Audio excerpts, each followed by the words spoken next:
Last video में class 10 chapter 1 रासायनिक अभिक्रिया एवं समीकरण में हमने पार्ट 3 तक डिस्कस कर लिया था, जिसमें हमने 3 टॉपिक डिस्कस किए थे।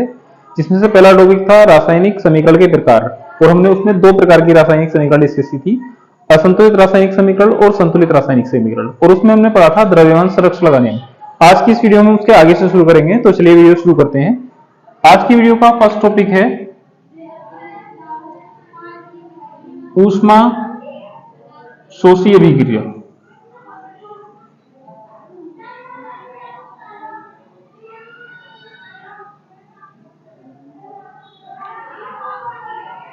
ऊष्मा शोषी अभिक्रिया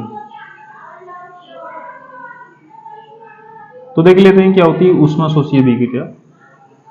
ऊष्मा शोषी अभिक्रिया एक ऐसी अभिक्रिया होती है जिसमें अभिकारक ऊष्मा को अवशोषित करके उत्पाद में परिवर्तित होता है। जब किसी अभिक्रिया में ऊष्मा अवशोषित होती है तो उस अभिक्रिया को होते हैं ऊष्मा शोषी अभिक्रिया। अगर बात करें इसके एग्जाम्पल की, तो इसका एग्जाम्पल है भोजन का बनना। भोजन का बनना एक इसका एग्जाम्पल है। क्या होता है जब हम भोजन को बनाते हैं, तो भोजन को बनाने के लिए हमें चाहिए होती है भोज्य सामग्री, खाद्य पदार्थ, जिनसे हमें भोजन बनाना है। फॉर एग्जाम्पल अगर हमें चावल बनाने हैं, राइस, तो चावल बनाने के लिए हमें क्या क्या चाहिए होगा? हमें चाहिए होगा राइस, और हमें चाहिए होगा पानी। मतलब हमें जो है चावल चाहिए होंगे, चावल, और हमें चाहिए होगा जल, और हमें चाहिए होगा नमक। इन तीनों चीजों को हम एक बर्तन में एक साथ मिला लेंगे या एक साथ डालेंगे। पहले हम पानी लेंगे, पानी में डालेंगे राइस, ठीक है ना, और राइस डालने के बाद इसमें हम कुछ नमक डाल देंगे, सोल्ट। अगर हम इन तीनों चीजों को सिर्फ मिलाकर रख दें तो मिलाकर रखने से ही भोजन नहीं पक जाएगा। भोजन को पकाने के लिए हमें एक और चीज चाहिए होगी, ऊष्मा, हीट। हम इसको जो ना किसी ऊष्मा देने वाले स्रोत पर रखकर इसको ऊष्मा प्रदान करेंगे। तो जैसे हम इसको ऊष्मा प्रदान करेंगे ना, तो ये जो चावल हैं पकने लगेंगे, बनने लगेंगे। तो ये जो ना एक ऐसा परिवर्तन है जो ऊष्मा को अवशोषित करके हो रहा है। तो एक ऐसी अभिक्रिया जिसमें ऊष्मा अवशोषित होती है उसे कहते हैं ऊष्मा शोषी अभिक्रिया, ठीक है ना।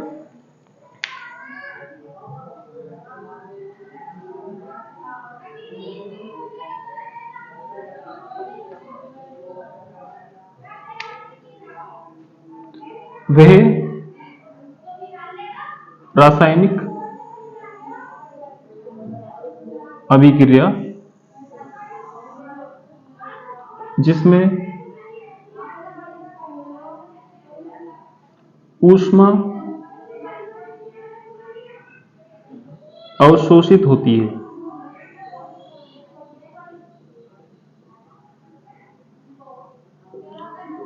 ऊष्मा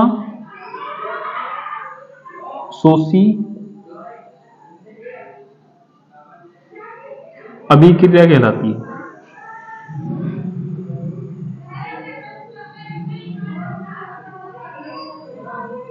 तो एक ऐसी रासायनिक अभिक्रिया जिसमें ऊष्मा अवशोषित होती है उसे कहते हैं ऊष्मा शोषी अभिक्रिया। अगर बात करें इसके एग्जाम्पल की, तो इसका एग्जाम्पल है CaCO3 को जब हम ऊष्मा देते हैं तो ये 2 घटकों में विभाजित हो जाता है, CaO और CO2 में। ये अभिक्रिया हमने लास्ट वीडियो में डिस्कस की थी, पार्ट 3 में। जब कैल्शियम कार्बोनेट को गर्म किया जाता है, मींस इसको ऊष्मा दी जाती है, तो ये कैल्शियम ऑक्साइड और कार्बन डाइऑक्साइड 2 घटकों में विभाजित हो जाता है। तो ये अभिक्रिया ना एक ऐसी अभिक्रिया जिसमें अभिकारक ऊष्मा को अवशोषित करके उत्पाद बना रहा है। तो इसमें ऊष्मा अवशोषित हो रही है, इसलिए एक ऊष्मा शोषी अभिक्रिया है। इसी तरह से इसका एक और एग्जाम्पल ले सकते हैं, जैसे कि AgCl, सिल्वर क्लोराइड। क्या होता है जब सिल्वर क्लोराइड पर प्रकाश डाला जाता है तो सिल्वर क्लोराइड प्रकाश की ऊष्मा को अवशोषित करता है, और उस ऊष्मा को अवशोषित करके सिल्वर और क्लोरीन में वियोजित हो जाता है, टूट जाता है। क्योंकि ये अभिक्रिया असंतुलित है तो पहले हम इसको संतुलित करेंगे। यहाँ पर 2 क्लोरीन है तो यहाँ पर 2 से मल्टीप्लाई कर लेंगे, और यहाँ 2 Ag है तो यहाँ पर भी 2 से मल्टीप्लाई कर लेंगे। तो ये ना 2 ऐसी अभिक्रियाएं जो किसी न किसी रूप में ऊष्मा को अवशोषित करके उत्पाद बना रही हैं। तो एक ऐसी अभिक्रिया जिसमें ऊष्मा अवशोषित होती है उसे कहते हैं ऊष्मा शोषी अभिक्रिया, ठीक है ना। ये इसके एग्जांपल्स हैं। इसके बाद नेक्स्ट टॉपिक है ऊष्मा क्षेपी अभिक्रिया। ऊष्मा क्षेपी अभिक्रिया तो क्या होती है? ऊष्मा क्षेपी अभिक्रिया एक ऐसी अभिक्रिया जिसमें ऊष्मा उत्पन्न होती है उसे कहते हैं ऊष्मा क्षेपी अभिक्रिया। मतलब ये ना एक ऐसी अभिक्रिया होती है जब इसमें अभिकारक उत्पाद में परिवर्तित होता है, तो उत्पाद के साथ साथ ना ऊष्मा भी प्राप्त होती है, मतलब ऊष्मा उत्पन्न होती है। तो एक ऐसी अभिक्रिया जिसमें अभिकारकों के उत्पाद में बदलने पर ऊष्मा भी उत्पन्न होती है उसे कहते हैं ऊष्मा क्षेपी अभिक्रिया। अगर बात करें इसके एग्जाम्पल की, तो इसका एग्जाम्पल है चूना। अगर हमारे पास चूना है ड्राई स्टेट में, शुष्क अवस्था में, मान लेते हैं हमारे पास चूने के बहुत सारे टुकड़े हैं, स्टोन पत्थर, और इसको जो है हम एक बर्तन के अंदर डाल दें, और फिर हम ऐसा करें कि उसमें थोड़ा पानी डाल दें, वाटर। तो पानी डालने पर ना कुछ देर के बाद देखेंगे कि चूना जो था ना, जो स्टोन मीन छोटे छोटे पत्थरों के रूप में था, वो जो है सॉफ्ट हो चुका है, और उसमें जो है ना उबाल आ रहा है, उबाल। और उबाल के साथ साथ अगर हम इसके ऊपर अपना हाथ लेकर जाएंगे तो हमें जो है ना ऊष्मा महसूस होगी, हीट, गर्मी महसूस होगी। तो जब हम चूने में पानी डालते हैं तो चूने में पानी डालने पर चूने और पानी के बीच एक अभिक्रिया होती है, और इस अभिक्रिया में जो है ऊष्मा उत्पन्न होती है। इसको हम प्रैक्टिकली करके देख सकते हैं। अगर हम चूना ले आए और चूने में पानी डालें, तो चूने में पानी डालने के बाद चूने में से ऊष्मा निकलती हुई एक्सपीरियंस की जा सकती है, अनुभव की जा सकती है। अगर हम इस पात्र के ऊपर चूने में पानी डालने के कुछ देर के बाद हाथ लेकर जाएंगे तो हमें ना हाथ में गर्मी महसूस होगी, और वो गर्मी कहां से आ रही है? इन दोनों पदार्थों के बीच अभिक्रिया होने से। मतलब ये एक ऐसी अभिक्रिया है, जब ये अभिक्रिया हो रही है तो इस अभिक्रिया में ऊष्मा उत्पन्न हो रही है। तो एक ऐसी अभिक्रिया जिसमें अभिकारकों के मध्य अभिक्रिया होने पर ऊष्मा उत्पन्न होती है, उसे कहते हैं ऊष्माक्षेपी अभिक्रिया। ठीक है ना? वह रासायनिक अभिक्रिया जिसमें ऊष्मा उत्पन्न होती है, ऊष्मा शोषी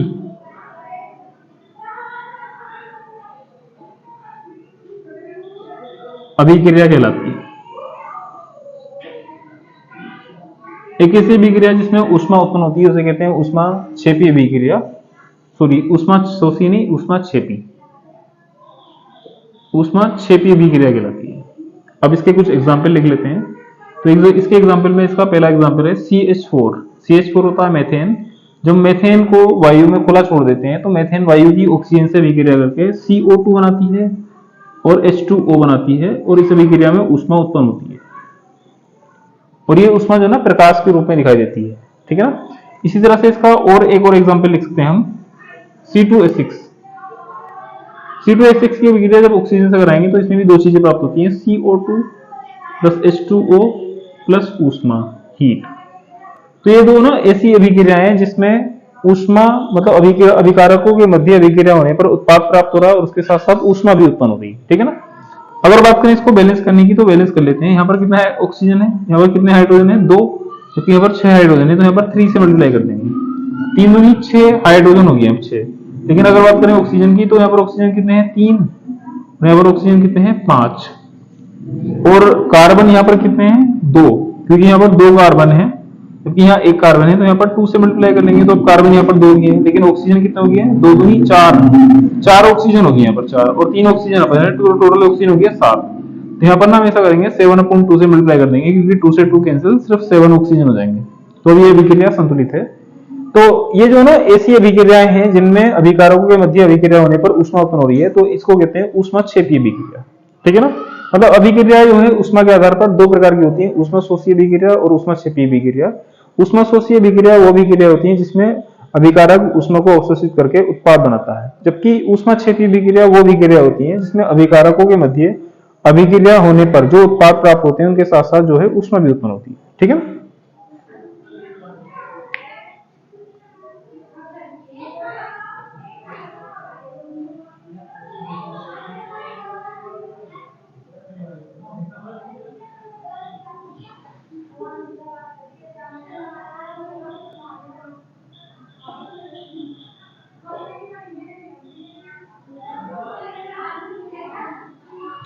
नेक्स्ट टॉपिक है अवक्षेप। तो क्या होता है अवक्षेप? अवक्षेप जो है उस पदार्थ को कहते हैं जो जल में अघुलनशील होता है। हर एक वो पदार्थ जो जल में अघुलनशील होता है उसे कहते हैं अवक्षेप। ठीक है ना? वह पदार्थ जो जल में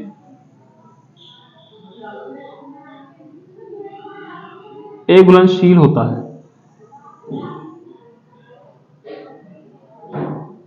घुलनशील होता है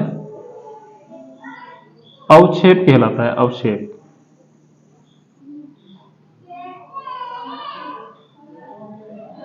अवक्षेप कहलाता है।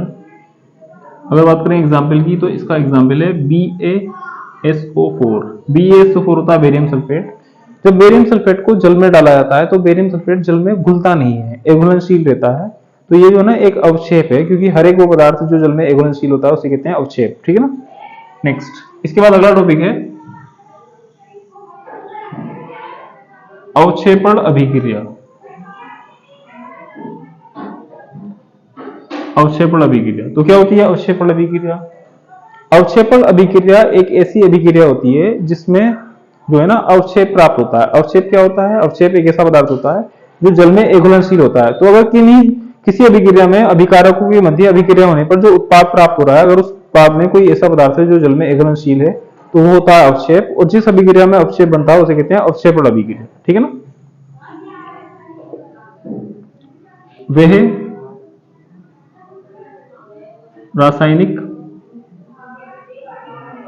अभिक्रिया जिसमें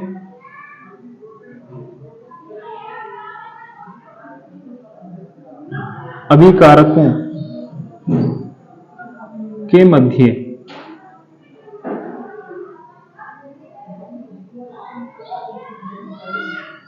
अभिक्रिया होने पर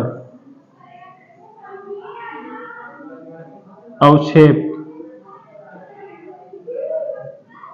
प्राप्त होता है,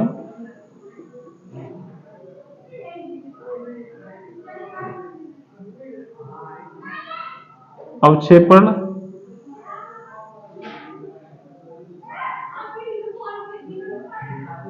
अभिक्रिया कहलाती है। अवक्षेपण अभिक्रिया कहलाती है। ठीक है ना। अब बात कर लेते हैं इसके एग्जाम्पल की। तो इसके एग्जाम्पल में इसका फर्स्ट एग्जाम्पल है, या इसका हम एक ही एग्जाम्पल लिखेंगे। इसका एग्जाम्पल है Na2SO4 प्लस BaCl2। जब सोडियम सल्फेट और बेरियम क्लोराइड की अभिक्रिया कराई जाती है तो इसमें बनता है बेरियम सल्फेट और इसमें बनता है NaCl। क्योंकि यहाँ पर 2 Na और 2 Cl हैं, तो यहाँ पर हम 2 से मल्टीप्लाई कर सकते हैं। ठीक है ना। तो इस अभिक्रिया में BaSO4 बन रहा है। BaSO4 होता है बेरियम सल्फेट। और बेरियम सल्फेट जो ना एक ऐसा पदार्थ है जो जल में घुलनशील होता है, और एक ऐसा पदार्थ जो जल में घुलनशील होता है उसे कहते हैं अवक्षेप। मतलब इस अभिक्रिया में जो ये BaSO4 ना एक अवक्षेप है, और एक ऐसी अभिक्रिया जिसमें अवक्षेप का निर्माण होता है उसे कहते हैं अवक्षेपण अभिक्रिया। ठीक है ना।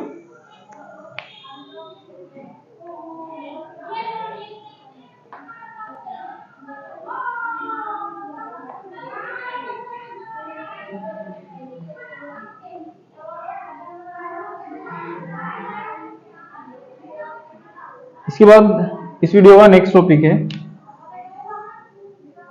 रासायनिक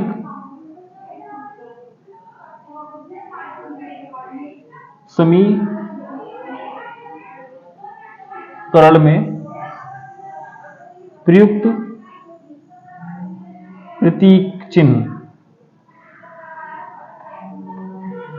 रासायनिक समीकरण में प्रयुक्त प्रतीक चिन्ह। तो जो रासायनिक समीकरण होती है ना, तो रासायनिक समीकरण क्या होते हैं? रासायनिक समीकरण किसी रासायनिक अभिक्रिया का लिखित रूप होता है। अगर हम किसी रासायनिक अभिक्रिया को लिखकर व्यक्त कर दें तो उसका जो लिखित रूप होता है उसे कहते हैं रासायनिक समीकरण। और रासायनिक समीकरण में कुछ प्रतीक यूज किए जाते हैं जिनका अपना एक महत्व होता है। तो देख लेते हैं कौन कौन से प्रतीक है, उनका महत्व क्या है। प्रतीक और महत्व मीन्स उनका काम क्या होता है। तो रासायनिक अभिक्रिया में प्रयुक्त प्रतीकों में सबसे ज्यादा प्रतीक होने वाला प्रतीक है एक तीर का निशान, एरो। ठीक है ना। ये हर रासायनिक समीकरण में मिलता है। तो इसको पढ़ते हैं इज इक्वल टू, इसे पढ़ते हैं इज इक्वल टू। इसका एक एग्जांपल देख लेते हैं। जैसे कि हमारे पास जो है एक समीकरण है C+O2 एरो CO2। तो इसको हम क्या पढ़ेंगे? इसको पढ़ेंगे C+O2, इस एरो को पढ़ेंगे इज इक्वल टू CO2। तो इसका मतलब यह है कि कार्बन ऑक्सीजन से अभिक्रिया करके CO2 बना रहा है। ठीक है ना। नेक्स्ट, तो पहला प्रतीक तो यह है जो हर अभिक्रिया में यूज होगा। अभिक्रियाओं में जो है 2 प्रकार के तीर के निशान और उपयोग होते हैं, एक इस तरह से, दूसरा इस तरह से। अगर बात करें इसकी, तो ये वाला जो प्रतीक है ये गैस के उत्सर्जन को बताता है। उत्सर्जन को मतलब गैस उत्सर्जित हो रही है, गैस निकल रही है। ठीक है ना। जैसे इसी अभिक्रिया में हम इसको देख भी सकते हैं, सी की कार्बन की अभिक्रिया जब ऑक्सीजन से कराते हैं तो CO2 बनता है, और CO2 क्या होती है, कार्बन डाइऑक्साइड गैस, और क्योंकि ये गैस है तो हमेशा ना ऊपर की ओर गति करेगी, ठीक है ना। तो हम इसके आगे इस तरह से एक एरो का निशान लगा सकते हैं। ये वाला जो प्रतीक है गैस के उत्सर्जन को व्यक्त करता है। लेकिन अगर बात करें इस वाले प्रतीक की, तो ये जो प्रतीक होता है ना, ये अवक्षेप के निर्माण को होता है, अवक्षेप का निर्माण, ये अभिक्रिया में अवक्षेप का निर्माण हुआ। अवक्षेप क्या होता है, अवक्षेप एक ऐसा पदार्थ होता है जो जल में घुलनशील होता है, और जो पदार्थ जल में घुलनशील होगा वो जल में जो है ना नीचे की तरफ सेट हो जाएगा, उसके तल में जाकर बैठ जाएगा। तो क्योंकि वो अवक्षेप जो होगा नीचे तल में जाकर बैठेगा, तो उसको ना नीचे की तरफ एक एरो लगाकर व्यक्त करते हैं, ठीक है ना। नेक्स्ट, ये जो प्रतीक है ये ऊष्मा का प्रतीक है। अगर हम किसी अभिक्रिया में ऊष्मा का उपयोग कर रहे हैं, ऊष्मा के उपयोग का मतलब है अगर हम किसी पदार्थ को ऊष्मा प्रदान कर रहे हैं तो उस ऊष्मा को के लिए ना ये वाला प्रतीक बनाते हैं, ट्रायंगल का प्रतीक। अगर ट्रायंगल का प्रतीक बना तो इसका मतलब उसमें ऊष्मा प्राप्त हो रही है ना, ऊष्मा प्रदान हो रही है। इस ऊष्मा के प्रतीक के स्थान पर हम ऊष्मा लिख भी सकते हैं, ऊष्मा के स्थान पर हम लिख सकते हैं तापन, ठीक है ना, हम इसको ताप भी करके लिख सकते हैं। आगे अगला प्रतीक है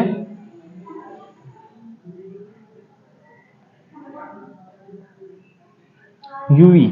यूवी को कहते हैं पराबैंगनी किरणें।